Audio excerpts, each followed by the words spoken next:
finding someone else and finding a leader in the space, I suppose, not just anyone, but someone you think, oh, yeah, actually, I would really value that person. They're really good at what they do, or they're successful, and even someone you may not even know.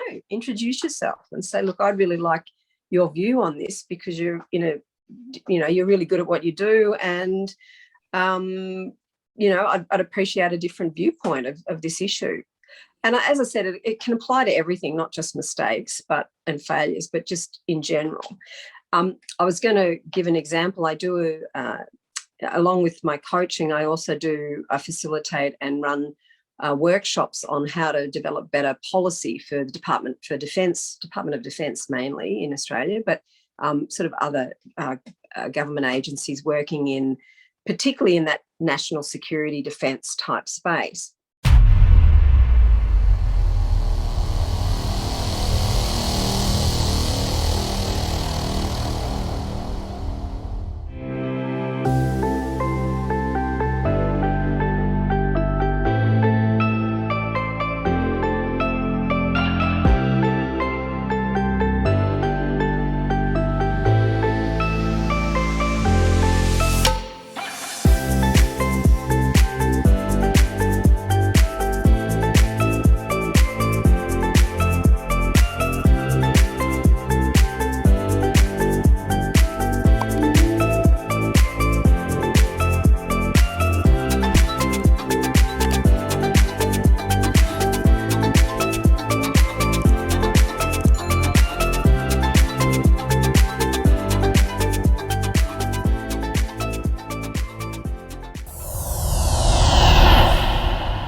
Talking with the Experts. Hello and welcome to Talking with the Experts. Talking with the Experts is about all things business by business owners for business owners. Hello, I'm Rose Davidson, your host from rosedavidson.com. Today my guest is Anne Lyons, and Anne is a leading mindset mentor, leadership and breakthrough coach, and from Ngunnawal country in New South Wales in Australia. Her business, Challenge Your Thinking, helps individuals and organisations see things differently, fix what's not working, clear blockages, and get other people's sides of things humming and moving along and just, being wonderfully happy and engaging. Welcome, Anne. How are you? Oh, wonderful. Thanks, Rose. Terrific. So your motto is change the way you think about the world and you change your world. That's a great motto. Can you tell me how you came up with that? Oh, yeah. Well, I studied neuro-linguistic programming, and I've done a few different sort of courses in the power of the mind and mindset. And the reality is, if you do change the way you think about something, it actually changes. You actually change the way you see it, the way you experience it, the way you feel it. So that's how I came up with that. If you can change the way you think about something, you actually change it. And you actually change your physiology at the same time. So it's quite a powerful sort of thing. And that's why that's my motto. All right. Yes, I like NLP. It's quite good. It's really good if you get stuck on things. And timeline therapy for me has worked a treat on many occasions. So it's gets rid of those little blockages or things of self-doubt or those things that and gives you a breakthrough on quite a few occasions. So Oh, yeah, absolutely. Sorry, I'm just leaning over here. Sorry about that. Okay, so how can business owners use NLP in their business to make progress and make things better for them? Yeah, well, they can use NLP in a whole. They're probably already partially using it and not even knowing they're using it, but they can use it in a way where it essentially, just for those sort of listeners who don't know a lot about it, it's a process of changing thoughts and behaviours to help to achieve an outcome. So, because our neurology, our language is interconnected with our brain, so it's about reprogramming our brains to control our thoughts and actions. So it's a tool you can use to not just change behaviour, but also, improve communications. It's a really powerful communication tool. And also just to improve relationships, better relationships, business relationships, work relationships, personal relationships. And the good thing about it is it works with both your conscious mind and your subconscious mind. And sometimes you think you're working on your conscious mind, but actually your subconscious or your unconscious mind, some people call it one or the other, that's really listening, and it has a major impact on the subconscious mind. So, for example, 70%, if people only knew this, 70% of our communication is nonverbal. So there are people think it's a little bit higher than 70%. Some people think it's a little bit lower than 70%. But technically, and it's more than just body language. So, everyone knows about, when someone's crossing their arms, that means they're sort of blocking you, or, not really listening or not interested. But it's way more than that. It's things like, the tone of your voice, the speed at which you're talking, how loud you are or how soft you are.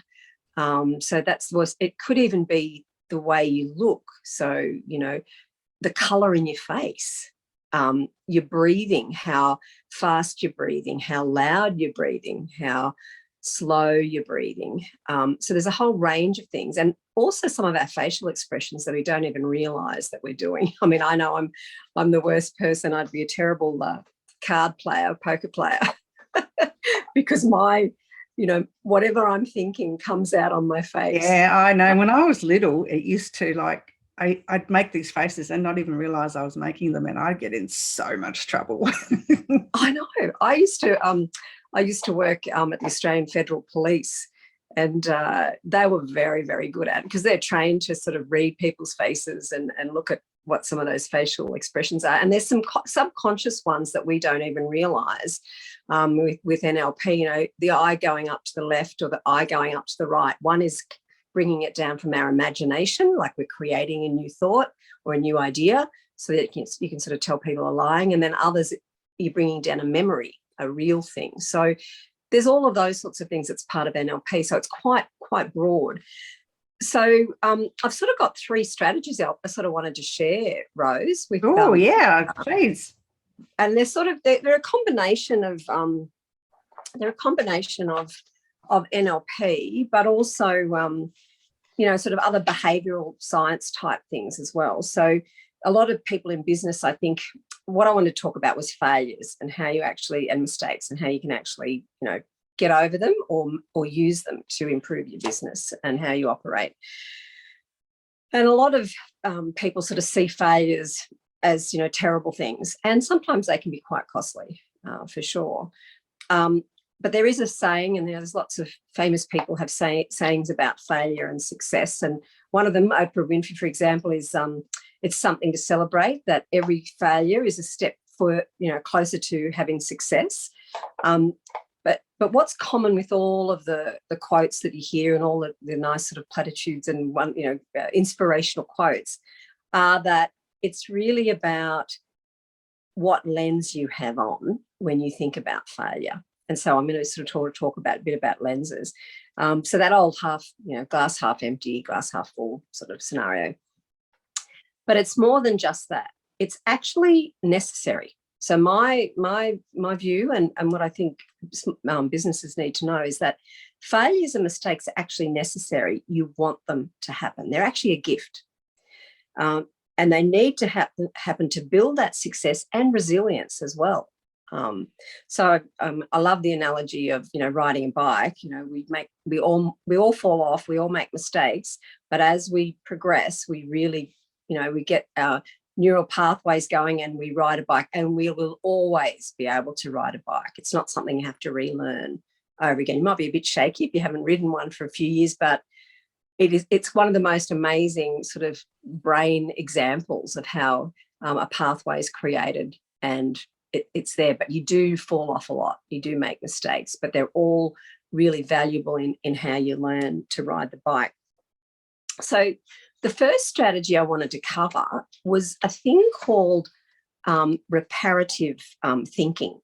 So there's another coach that I follow on LinkedIn. His name's Scott Osman, and he called it he called it reparative leadership, and I really loved it when I saw he wrote an article about it, and he called it reparative because it's came from a thing called reparative reading, where it's the opposite of paranoid reading. So paranoid reading is where you read something and you're looking for the hidden meaning, or sniffing out the flaws, or, distrusting what's been written, you don't believe it.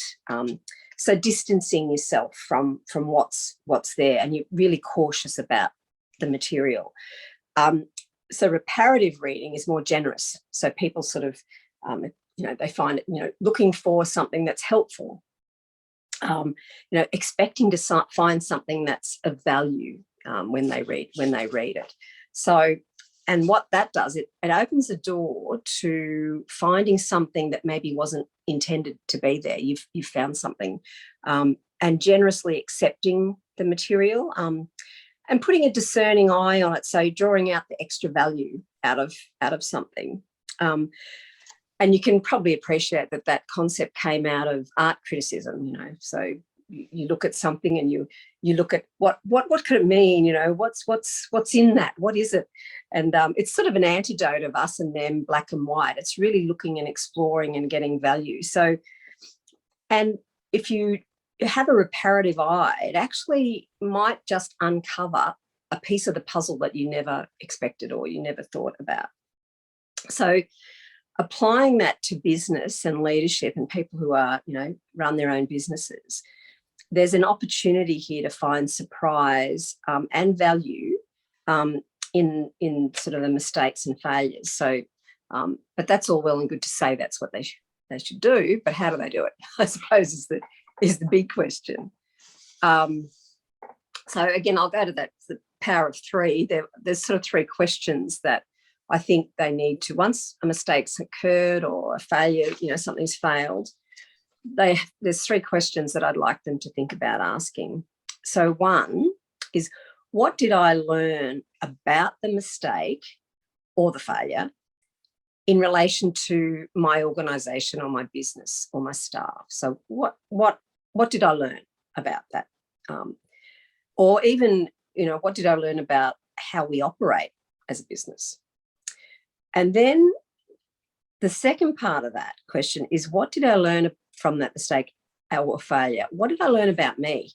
What did I learn about me, whether it's my response or, was I involved, or if not, just what did I learn about me from that? So that's the first question, what did I learn? And then the second question is based on the answers to question one. Where are the opportunities? Because when you identify those things, you automatically have a list of things that you can utilise. They're opportunities for you to either implement, change. You've already got a list to do, a to-do list, I suppose. And then the third one is a little bit harder for some. Sometimes it'll be a bit hard. Is asking the question is, where is the win in this? Where is the win? Now, and there might be more than one, and some people will find, positive a win in all of it. But if there is always a win, and so if they haven't found one, they have to keep looking and find that win. And again, that's a discipline to get into, but it's also that conscious and subconscious mind working, because you actually are automatically starting to look at, well, what could work better or what could be better for me in the business. And it's not just the power of positive thinking, it's more than that. It's much more subtle, but it's there. It's saying to yourself, this is something that we can use and we can move forward from. It's not something that we're going to dwell on and sort of be in pain all this time. Although it is still, never deny the pain. But I think they're just three sort of questions to ask themselves about that. Yeah, it's very important.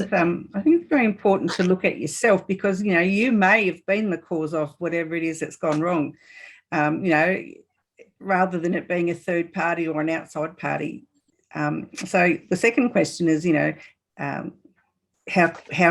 did I learn, from this mistake or this failure? I mean, failure is only a room to grow, I think.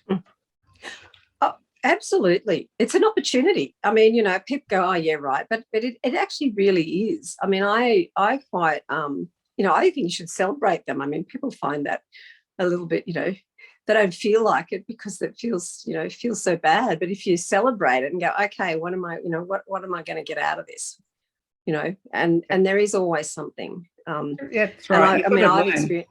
So you need to learn. You need to learn from your mistakes. If you don't learn, then there's no point, because you've made a mistake because you've not known the right way or the right answer or whatever. But if you've learned from that and then found what the right answer is, then it's got to be a win, hasn't it? Yeah, that's exactly right. And it could be a failure that was caused by an external force as well. It could be something, we're in COVID at the moment. I mean, that things have failed because of that. So, it could be an external thing. It may not be an internal thing.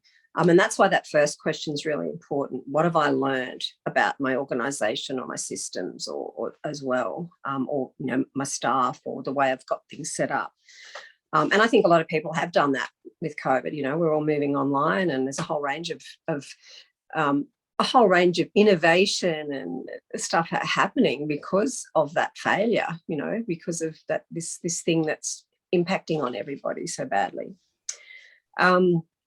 So that's the first strategy, and that one I think is really powerful for people to use. The second one was again using NLP, but this is something I think we should do or can do in any part of our life, and that's to put another lens on as we look at it.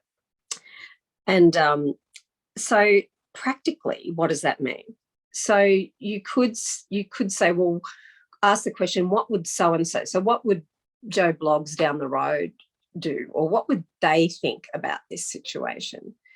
And really have a think about it, or even talk to someone else that's in a different field from you. So if you're in a particular business in a particular sector, maybe talking to someone who's in a completely different sector or in a completely different area, and just ask them what would they do in this sort of circumstance. So that's actually physically, not just you imagining and putting a different lens on, you're actually asking someone who actually does look through things in a different lens.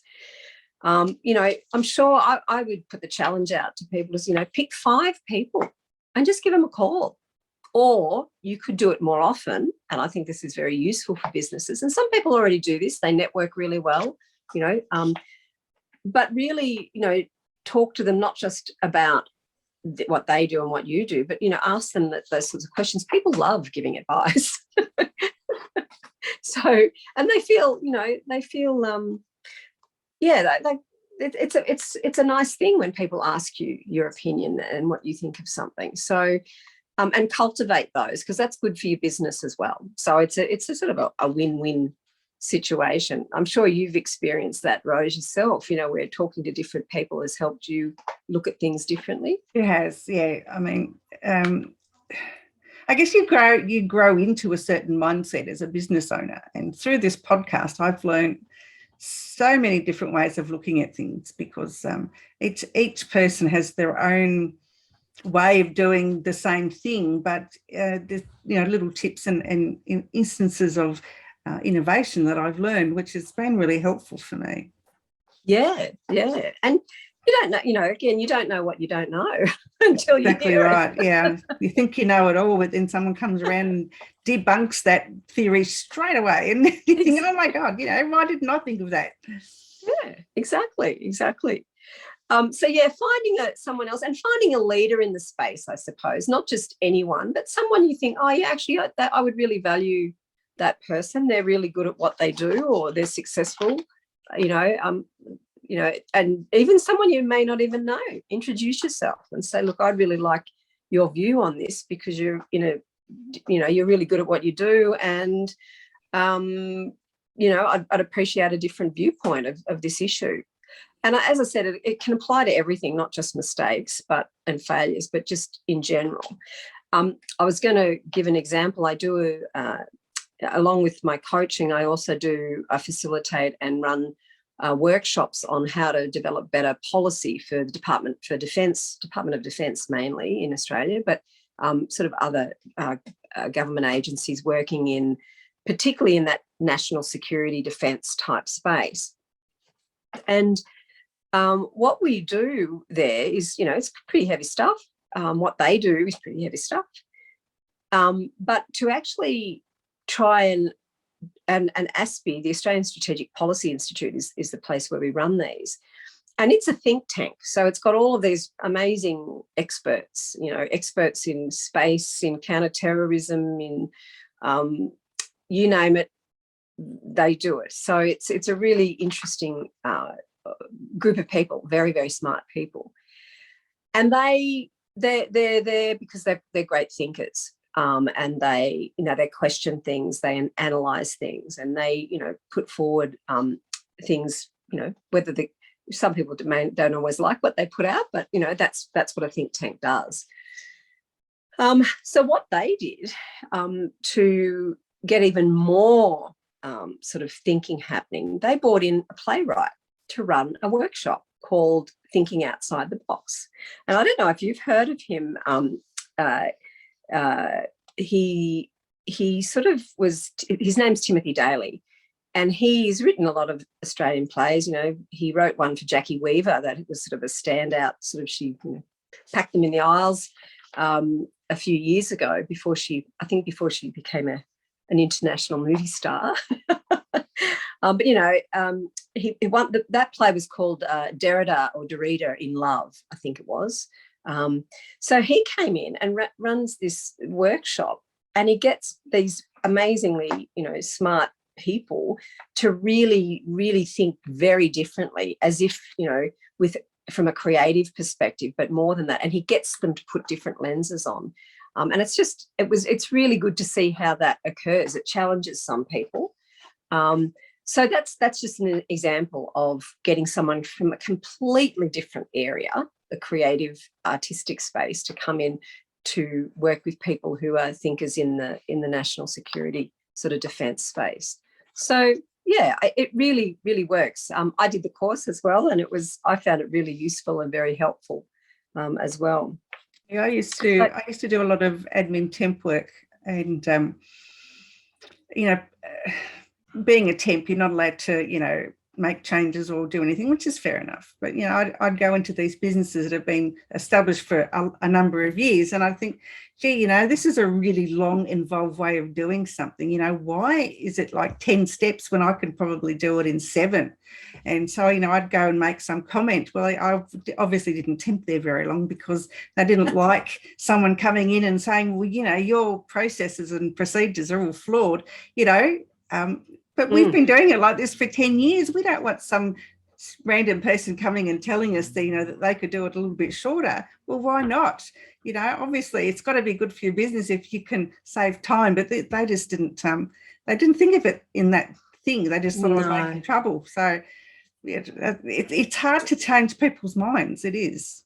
Yeah. So, and sometimes I would say, well, obviously wasn't a good fit too. Yeah.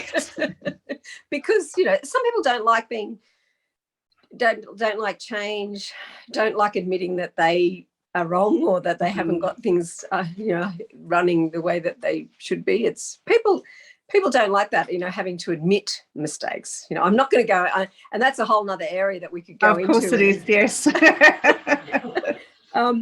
That's right. I was going to give another sort of a practical way of doing this sort of thing as well. And I mean, I know it's been said, people know about this, but it's getting a mentor. And there's sort of, again, the three sort of things, have people got a mentor, someone who's very, very experienced, who, they can sort of mentor them, or, even one of the people that I spoke about before, who's a leader in their field outside.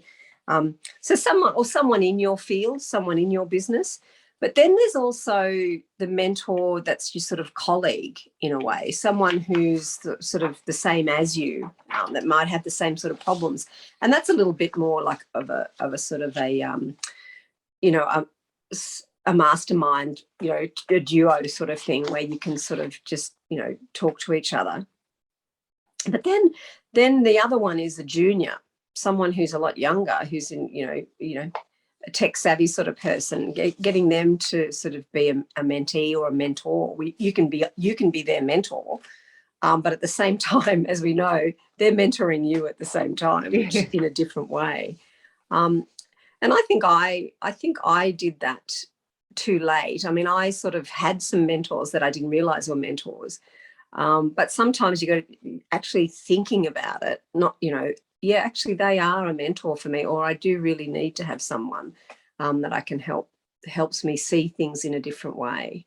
So that's sort of that's that strategy there. Yeah, I know a lot of businesses probably could use with a sounding board from outside of the business, just to get that, I don't know, that different perspective on a problem or an idea.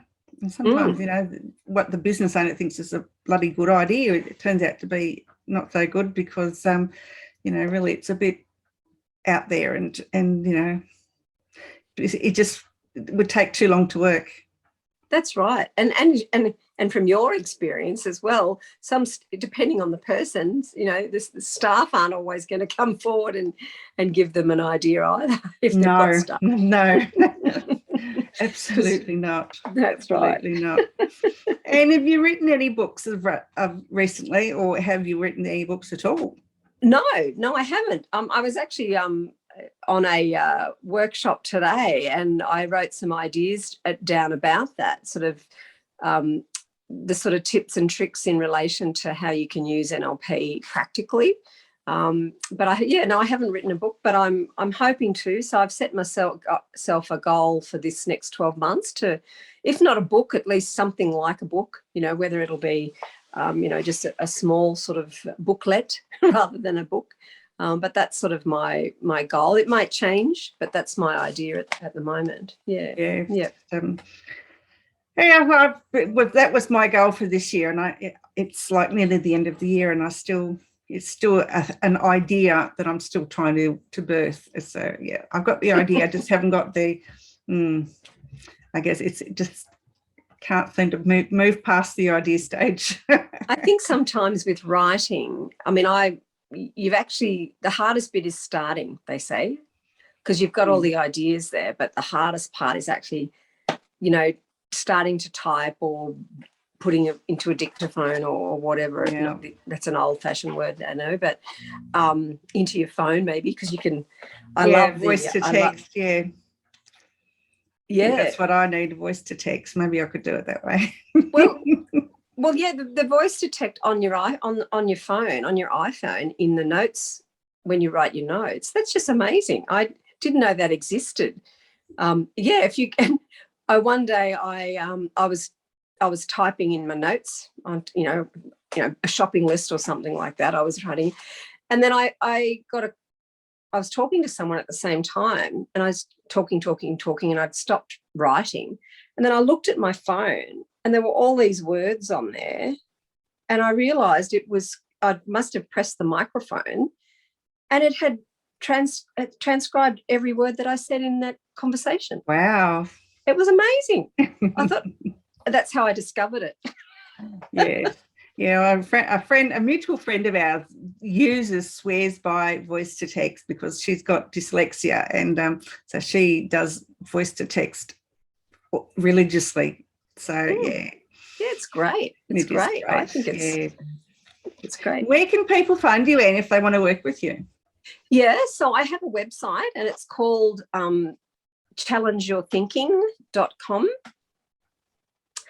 Or they can connect to me on LinkedIn if they're on LinkedIn as well. So I'm Anne Lyons, and that's probably the two main places they can contact me. So there's a contact on the website just to send me a message, and if they want to contact me, that's the easiest way. Yeah. Websites and LinkedIn as best places to be, I think.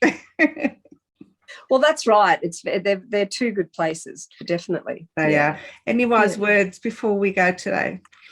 Yeah, just the last sort of one, I suppose, to take away is to select one thing and do it. I know it's really stating the obvious, but like you said with the book, writing a book, it's obvious what you should be doing, but you've got to actually start to do it. And I think that's just, even if it's just one thing, just select one thing and do it. Yeah, I agree. I think it's as long as you start with one thing, then the rest will follow. Yeah, absolutely. Yeah. Lovely. All right, Anne, thank you so much for joining me today, and I will talk to you again very soon. Okay, thanks, Rose. Have a lovely evening. You too. Bye. Bye.